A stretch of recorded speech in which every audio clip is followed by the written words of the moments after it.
Hi there, Ryan Koyman here today for Technician's Toolbox. Today's tech tip is going to be dealing with misfiring Fords, locating which cylinder is misfiring and identifying the cause of the misfire. This seems to be an area where a lot of techs have confusion. It's not like a GM where we have misfire counters that we can rely on. On a vehicle here such as today's 2008 Ford Focus, which has a 4-cylinder, we might be able to pull each coil individually and test it with a spark tester the old-fashioned way. However, what do you do if you have a V8, V10?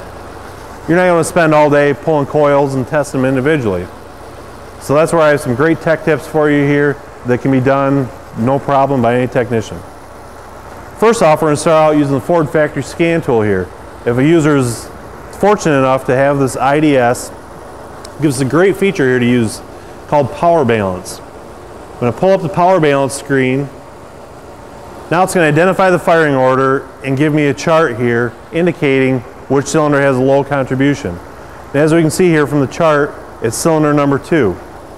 Now let's say we have intermittent misfire. Also gives us a gray trace showing us the history, so it's I'd rather say painfully obvious which cylinder is misfiring here. Okay, let's say you don't have the factory scan tool for this Ford.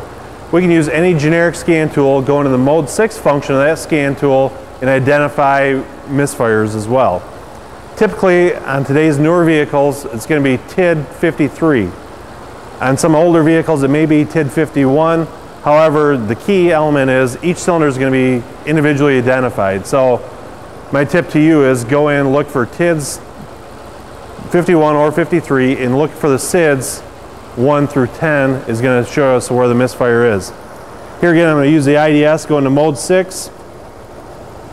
And we're going to scroll through here a little bit, get down to the misfire section. I'm going to hit my refresh button so we get the current data.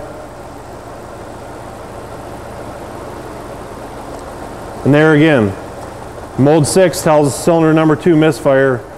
We're at 24%. So the fail rate on this to set a DTC has to be 34%. So that's why we don't have a P0302. We might have a P0300, or we may have no code at all. I've seen that in many vehicles we've been testing here today where it's not setting a code as we would expect it to. However, mode 6 does pick it up, and this failure will stay in there at least for the last 10 drive cycles. So it's very important for tech to use this to identify a history misfire as well.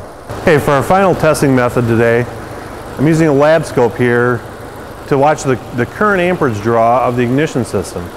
First off, I have channel 1 of my lab scope back probed into the ignition control side of the primary circuit on the ignition coil number 1.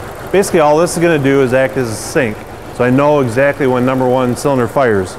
Channel 2 of the lab scope, I'm using my low current probe with a jumper wire in place of the fuse here, and what I'm going to be doing is watching the amperage of every time ignition coil fires. I'm going to look at the lab scope here and bear in mind your typical 4-cylinder firing pattern is 1, 3, 4, 2. So now here we have the pattern pulled up on the lab scope. We have number 1 indicated. I'm triggering on number 1 cylinder. Now we follow along with that. We have cylinders 1, 3, 4, and 2. And now it's very obvious here. We're looking at the triple strike ignition here used on Ford from idle up to 1600 RPMs. Our initial spike looks okay. However, if you note, it drops down below. We have tails on this amperage pattern, and the second and third spike are considerably lower than the other ones.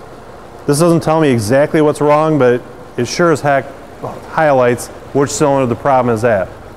Now, just for interesting, let's look at elevated RPMs and see the elimination of the triple strike. I'm bringing the RPMs up there as we get above 1600 RPMs. I'm around 2500 right now. Let's bring it back down a little bit.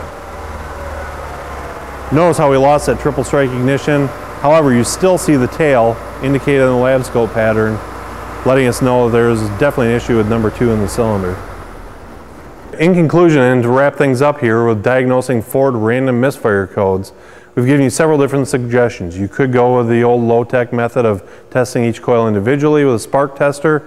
You could use the IDS, the factory scan tool, in the power balance function to graph out your misfires, or you could use any generic scan tool in mode 6 to pinpoint which cylinder is misfiring. And finally, as I showed you here with a 2-channel lab scope and a low current probe, we can pinpoint exactly which cylinder is misfiring. Gives technicians a good direction and to go with their diagnosis.